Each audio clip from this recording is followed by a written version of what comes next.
Welcome back. It's been 9 odd years since I've done a video, and I figured I would just start with something quite simple. I've picked up a Cort. This is the Earth series. It's a pretty simple little guitar, steel strings, but when I bought it, it had these strings on from original, so I don't know how old they are, but they are pretty dead. And I've bought new strings, and I wanted to just run a comparison on what new strings versus old strings are like. And what I'm looking at doing is just a little different. I'm not going to play the guitar so you can hear it. That's a bit silly, anyone can do that. What I want to do is just take a bit of a scientific method to it. We want to run it through an FFT filter so we can see what the effect the strings have on the tone, or the old strings have on the tone. Plus I want to just have a look at the sustain. So what I've noticed is, particularly on this guitar, that the sustain isn't as long on certain strings, which I find quite interesting, and as to why those strings would sustain less. Even though these old strings do sound okay, what you're hearing now is from the camera audio. But this guitar has a slight intonation problem, so the intonation at the 12th fret is pretty good, but the 1st fret it's not. So if I press any harder, it sounds a bit out of tune. That just tells me that the action at the nut is ever so slightly too high, because when I'm pressing down hard, it changes the pitch of the note. What I'd like to do now is take the recordings that I've done of the strings. I've done individual recordings of each string so you can measure them, or so we can measure them, and then I've done an E chord because I want to get the full spectrum of all the strings, some open, some pressed, and then I've done a barred A chord because I want to just measure that so we can see what's going on with the sustain and the tone from the old strings, and then I'll do the same once we put new strings on, and then we can analyze them and see what it means. So I gave the guitar a bit of a clean up, oiled the fretboard, and then when putting the new strings on, I used these Diodario phosphor bronze, but it didn't all go as it should have. We ran into a bit of a problem, should I say. Okay, so the new strings are on. They look quite nice.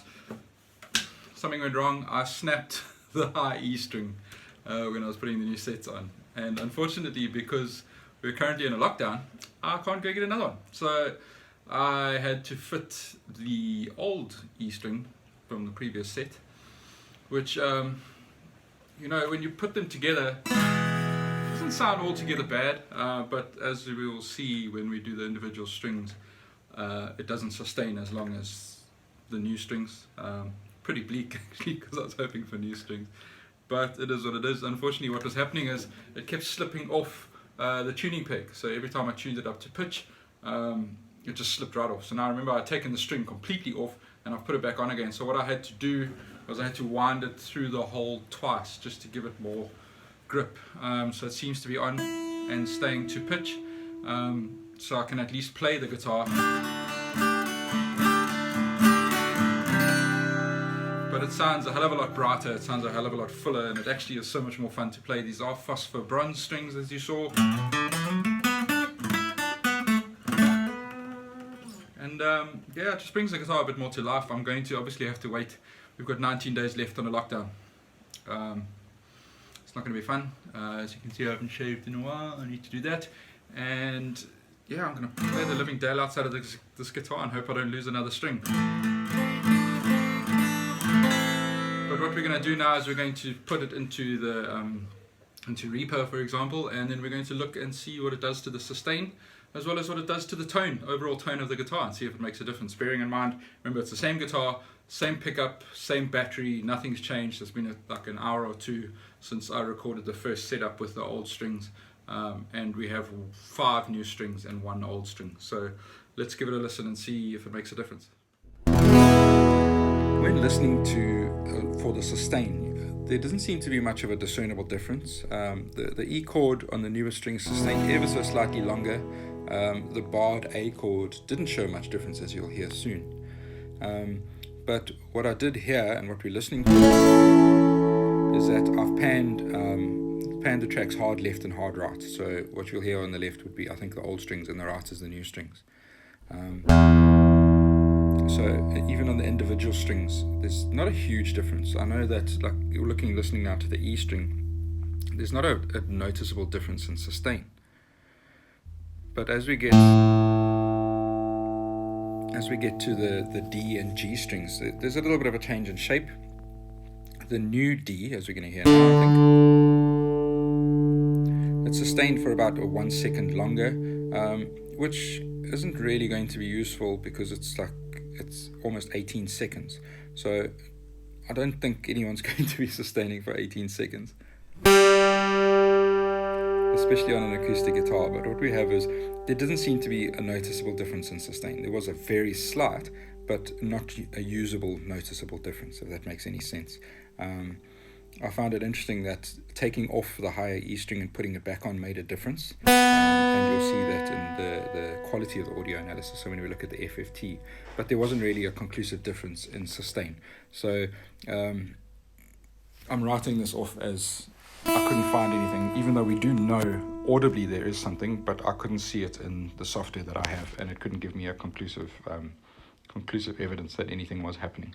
So I just quickly want to explain what an FFT filter is. So it's a fast Fourier transform, and what it does is it will analyze the frequency range of the audio signal that's coming out. So you will get basically a volume analysis or volume peak of different frequencies. So if you give it one frequency, so 2000 Hertz, it'll just show you that volume. But what this does is it gives you a kind of graph, so you can see the range that is coming out of the note or of the audio signal that you're putting in.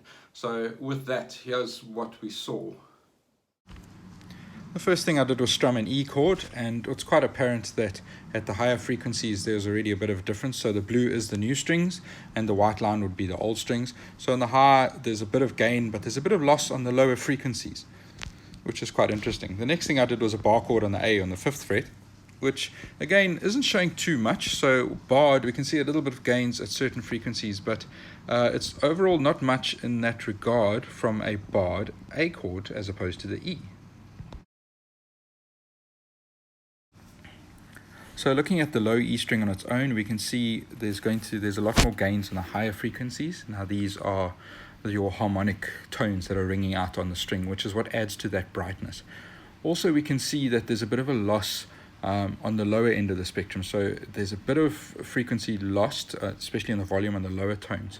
The same can be seen in the A string.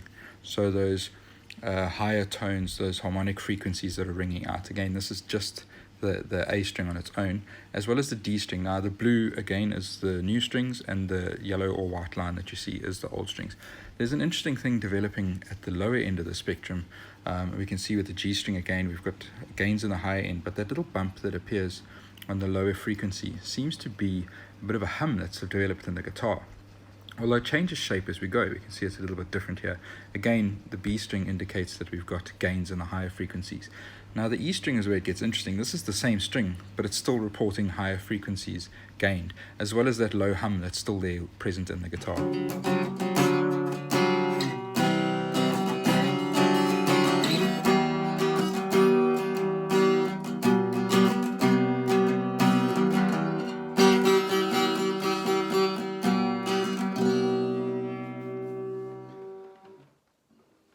So the sustain didn't give me much information. I know that we can hear there's a difference, but I suspect that's more in the frequency ranges of what we hear. So because we're hearing a little bit more harmonics, the sustain doesn't really give us much information.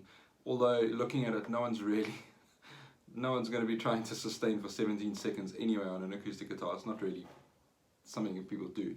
But from that, it didn't really help. But we can see that there's definitely a frequency difference from new strings, which is pretty cool and it's pretty interesting, and I'm glad that there are these frequency differences, because it's just what new strings are about. Why it happens, I don't know. What I want to do next is I want to get a little micrometer or micrometer, depends on where you're from, because I know that dirt builds up on the strings, and what I actually want to do is just measure the string's thickness at different points when it's new and when it's not, so that we can see if there's a dirt build-up or if there's corrosion or whatever it is.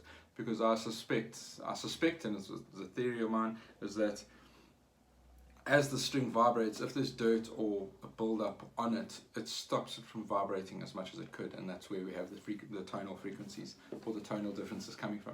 So thank you very much for watching this. If you do want me to make more of these videos, please let me know. The comments are below.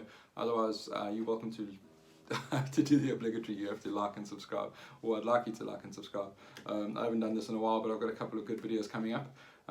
So stay tuned for that, and I hope you enjoyed this one, and let me know if there's other videos that you want to see.